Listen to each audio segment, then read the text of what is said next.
Hola chicos, ¿cómo están? Bendecido sábado 29.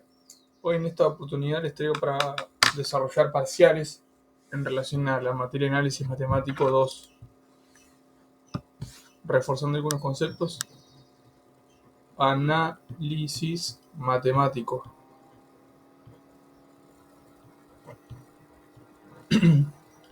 Bien, en este caso nos dice el tema 1, demostrar que si f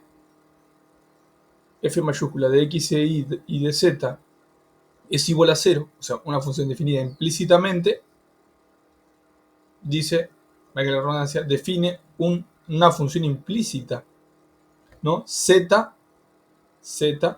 de, si define una función implícita, eso es fundamental, fíjate, porque para que sea función, recordemos de análisis matemático 1, que para que sea función, eso es muy importante, para que sea función, tiene que cumplir las condiciones de unicidad, ¿no? Y de existencia, esto es, si nosotros tenemos una curva, por ejemplo, de estas características, a este valor de x le van a corresponder dos valores, un f1 de x y un f2 de x, lo cual no correspondería a una función, ¿no? Entonces, para que sea una función implícita, para que sea una función, ¿no? Entonces, no debe tener este comportamiento de la curva, ¿no? O sea, debe pasar la prueba de la regla vertical. Perfecto. Entonces, se nos están pidiendo que demostremos esto. Esto mismo que está acá. Y yo lo volví a pasar acá abajo para que se acabe. Se nos piden que demostremos la identidad. Deme un segundo que ya la perdí. Que es que la derivada parcial de z con respecto a y debe ser igual a la función definida de forma implícita con respecto a y dividido la función con respecto a z, ¿no? Entonces, vamos al desarrollo.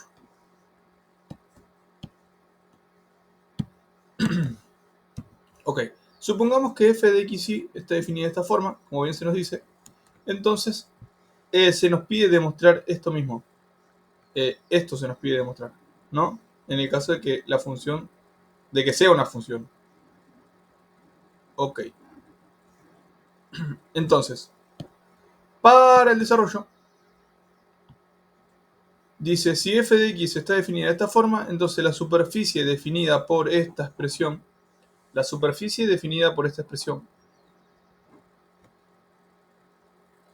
se cumple la identidad de esta. Claro, o sea, que si f no es igual a 0, si f es igual a 0, entonces la función compuesta sería en este caso, porque acá tenemos otra función, debe ser igual a 0, ¿no? Compuesta en y, compuesta en z, perdón, compuesta en z. Bueno, entonces en tal caso, si derivamos, si nosotros se nos pide, en este caso, hallar la derivada parcial, porque ¿qué se nos pide? Nuevamente, recordar y eso tener en la cabeza, que la derivada parcial, de z con respecto a y es igual al menos f de y f de z, ¿no? Entonces, esto en mente, con esto en mente, para hallar esta expresión, tenemos que derivar con respecto a y, ¿no? Y para ello tenemos que aplicar la derivación implícita. Derivación implícita. ¿Qué es lo que se expresa acá? ¿No? O sea, para hallar la derivación implícita tenemos que derivar de este lado y derivar de este lado con respecto a y. De este lado tenemos una constante, así que la derivada de una constante, ¿cuánto vale? 0. Por eso aparece el 0. Y de este lado, del lado izquierdo de la función, tenemos la derivada de x. Primero que nada, la derivada de la función externa, por la regla de la cadena. O sea, acá aplicamos en cada uno de sus términos la regla de la cadena. Perfecto. Entonces tenemos la derivada de la función con respecto a x por la derivada parcial de x con respecto a y, más la derivada de la función con respecto a y por la derivada parcial de y con respecto a y. Después, finalmente, tenemos por eso, la regla de la cadena implica la suma. Eso es fundamental, que la regla de la cadena implica la suma, ¿no? Bien. Y finalmente me faltó esta, la derivada de la función con respecto a z por la derivada parcial de z con respecto a y. ¿Qué es lo que pasa? Esta derivada parcial, como x e y son independientes, la única dependiente es esta, la función compuesta sería, ¿no? Entonces, en este caso, esto es 0, porque x nunca depende de y. En este caso, la derivada parcial de y con respecto a y es 1. Entonces nos queda esta expresión, ¿no? Reordenando, ¿por qué? Vamos a poner un pasito más. F de y, dijimos por 1, más f de z por la derivada parcial de z con respecto a y igual a 0, ¿no? Entonces reordenamos esto y nos queda esta expresión que viene en cuadrar. Esta expresión que viene. Perfecto. Y es lo que se nos pide. Bien. El inciso 2 que nos dice definir derivada direccional de una función diferenciable. Acá se nos dice que es diferenciable. Ojo el pijo, que es diferenciable, ¿no? En la dirección del vector unitario u, ¿no? Sabemos que el concepto de vector unitario es un vector que tiene módulo 1, ¿no? Y acá se lo expresa. Por ser de módulo 1, las componentes se expresan en términos de coseno y seno. Y aquí traje a colación lo que es la definición, según fuente bibliográfica Stewart, de lo que es la derivada direccional, ¿no? La derivada direccional de una función en un punto es en la dirección del vector u, o sea, u es el vector, sería en la cual vamos a derivar, ¿no? Se expresa de esta forma como límite. El límite cuando h tiende a 0. El límite cuando h tiende a 0. De la función f evaluada en el punto, en la coordenada en x del punto más la variación h, porque ¿qué es h? H, ¿qué hace? H lo que explica es, lo que expresa es la variación. Pero así que la variación se da acá en y. Perdón, acá sea en x, porque esta es la componente en x. Ahí está la coma, ¿no? Y después de la coma tenemos la variación en y.